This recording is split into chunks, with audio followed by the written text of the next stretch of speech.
What's up guys, welcome to my Kengan Omega Liu Dongcheng vs Kengan Ashura Annihilation Tournament Fighters video. Let's begin with what Dong showcased in Omega. He's known as the Serpent of the Three Demon Fist and the longest with that title out of the three. He's also a veteran member of Purgatory alongside Carlos and Lo Long. His age in Omega is 28 with him being 69 kilograms and his height at 172 centimeters, making him one of the smallest fighters in the series. His known wins goes as follows: one against Faye, Naden, and now against Nitoku, but he probs has much more we don't know about. And his known losses include Carlos, Faye, and Liu Tien. Now, what did we learn during his Purgatory vs Kengan fight with Nitoku? We have Nikaido Ren, who tells us that the 5 schools Dong has mastered essentially have one-on-one fights in mind, though some make use of weapons. The weapon comment may explain the very little amount of techniques we got from Dongcheng during his fight, considering he has 5 styles. Lo Long also tells us that his mood swings are his greatest weakness, and due to his smaller frame, he doesn't stand a chance if he loses his cool. And that, as I quote, "It's a pity because he's talented enough to go toe to toe with me," which pretty much means his potential is insane according to Lo Long. Then we have his main attacking technique throughout the fight, known as Fa Jin. We've actually seen various characters throughout the series use a technique that involves Fa Jin. For example, we have Kano Gito's most powerful technique, the Dragon Shot, which is a 1-inch punch but also considered a Fa Jin based attack. We have Nikaido Ren, who tried using a Fa Jin against Kiryu, and we also have Ray, who used the Fa Jin against Saw Pang in his fight in Ashura, with the following stated below: armor piercing. So I'm just going to take that Fa Jin is an armor piercing base strike that's, extra powerful, much more powerful than a regular strike, based on later stuff we learn about it during this fight from Lo Long. Before I continue, make sure you're subscribed, and if you're an absolute mad lad, check out the other stuff in the description like the Discord and Patreon. Now back to the video.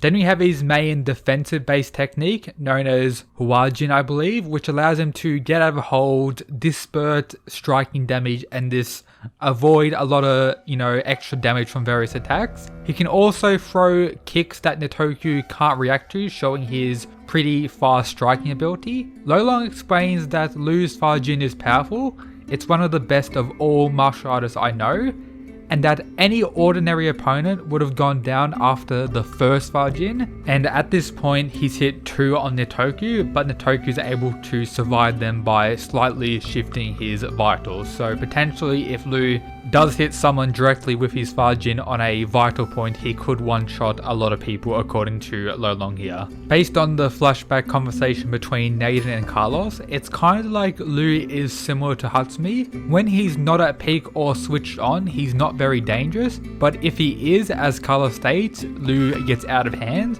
So his potential is insane, as Lo Long mentioned, and when he's at his peak, he's very deadly. We learn in his dream/flashback sequence with Naden that he learns the secret technique of 5 styles, but we don't really know if we got to see them during this fight. He does, however, use a technique by the name of Mabu, or horse dance, to prevent a charge from Nitoku quite easily, and this bump-like attack that did decent damage. As a whole, throughout the fight, he demonstrated his high-level striking ability, being able to completely dominate Nitoku with striking alone. Some defensive techniques and better durability than I first expected, with him being able to survive multiple slams and various strikes landing directly on him, even though he did mitigate a lot of the strike's damage with his Huajin, but the amount of slams he tanked is very impressive. Even with his arm being broken, he was still able to pull out the win with kicks alone. I do wish we got more from Dongcheng technique wise, maybe some crazy absurd techniques rather than all these tame based stuff that's pretty regular in the broader scheme of Kengan, but I can't complain too much. But as a whole, Dong isn't the most impressive fighter so far on, Team Purgatory. I don't even think he's in the upper half, he's around the middle to the low end in my opinion. But now I'll begin the what if battles. So if Dong was going to fight the Kengan Ashura fighters at their Kengan Ashura power level with Kengan rules, the tiers we have here, so Dong to lose low to mid diff, him to lose high diff, either way or I don't know, him to win high diff, and him to win low or mid diff. So Adam probably should be able to mid or low diff him. His striking ability should be powerful enough to eventually take him out, and his striking skill should be definitely higher than the likes of Adam. Justice Boy in Ashura, I'm going to give Dongcheng the high diff. We know Justice Boy is more of a, blocker rather than, dodger, and that's going to cause him a lot of damage fighting someone like Dong with his Fajin, which will eventually weather, Justice Boy down and get him to win. He may block some, which may mitigate some damage, but eventually some will get through, and his Huajin should be able to counter most things that Akora will try to do that's going to do heavy damage on, Dong. Bando I'm putting either way, because as we know, Bando is an outlier for a lot of what if battles, so I'm just not going to, touch him for this one. I'll put him in either way. Absolute trash gets rolled. Cosmo as well, I'm going to put in either way. He's round 3 with his 4-side X zone combo. There is arguments saying that Cosmo could win high diff, but for now I'm just going to leave him in the either way category. We can maybe argue Dong can win against him, it doesn't really matter. I'm just going to leave him there for now. Gao Lang and Ashura, I do think should be able to outstrike, Dong and eventually just beat him down fairly easily. Probably more mid diff, if I'm being honest, but I'm just going to give him the benefit of the doubt and put him in high diff. Gozo most likely loses. Hanafusa, not that impressive. All he has is his poison. That'll take effect after the fight's over, so it doesn't matter. He still loses. Haro Fat Boy, he is a little bit tanky, but again, Fajin, armor piercing, won't really, take too long to take him down. Just was able to eventually take him down with his, inferior strike, so yeah, he should be able to take him down quite easily. Hassad, not too impressive. Himuro won't be able to outstrike him. Inabar, probably too slow. I do think Dong should be able to deal with Inabar. Jerry pretty much negatives him. Julius, I do think will eventually be able to win. Dongcheng's also a lot smaller. Julius has an insane, weight and overall size advantage. Even if he does land these various Fajin, it's going to take so much, and all Julius really needs is to grab him once and it'll be over. So yeah, Julius will absolutely roll.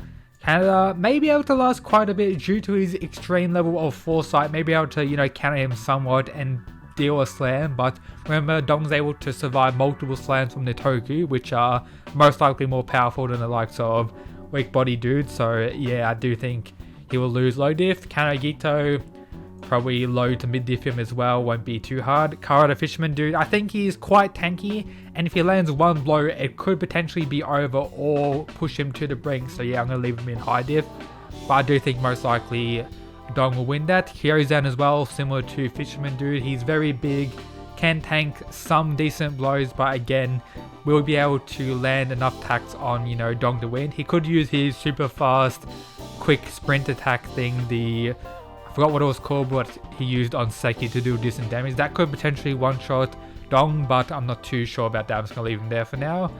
Kuroki low diff. Kiryu, I'm going to give him the high diff dub. It'll be similar to how Nikaido Ren faced Kiryu, but it'll be closer for sure. But once Fallen Demon comes out, he has so many, chances to one-tap and defeat, Dong won't be too fair. Is he willing to kill Mayuro? Not too sure. I was going to leave him high diff. Makichi Robinson, again, probably a high diff. Mutaba, I do think most likely wins against Dong. Probably too tactical, has a one-shot potential ability. I can probably mid or low diff him. Okibo, I'm going to put him in either way. I'm not too sure about Oki. I'll leave him there. I'll leave him in high diff. I'll give, Dong the benefit for that one. Remove Orion, probably, absolutely destroys him. Ray, whether it be Amped Ray, probably there. Base Ray, probably around here, if I'm being honest. Nikaido Ren, I do think will probably lose, probably low diff or mid diff, I'll say for him. Arito definitely loses. Sorda definitely loses. Sorpang, I'm going to put in probably here. As we know, he was taken out by a Fajin from Ray in, his fight. Maybe, Dong's Fajin is better than Ray's potentially. Not too sure about that, but I'm just going to give, Sorpang the loss high diff for this one. Seki as well, I'm going to put probably in high diff loss as well. Should be able to tank quite a bit of blows, but he's going to have to tank a lot of Fajins. And we do know that Toku isn't probably as tanky as Seki, but honestly, I would say it's quite close due to how much, Nitoki actually demonstrated in his fight against Dong. But yeah, Seki will eventually go down. Waka, probably mid diff him. and Hatsumi-sen probably high diff, maybe mid. I'm just going to leave him high. And yeah, I think this is what I'm going to go with. A lot of these guys in the high could potentially go in either way, and they do have ways of winning. I think pretty conventionally, Dong won't beat anyone in the, low to mid, and potentially in this, maybe he'll get lucky against someone like Kiryu, but I doubt it. But yeah, this is what I'm going to go for today's tier list for this matchup. Hope you enjoyed. As always, shout out to the people who support the channel via the Patreon. Absolute mad lads. But yep, that's it guys. Peace.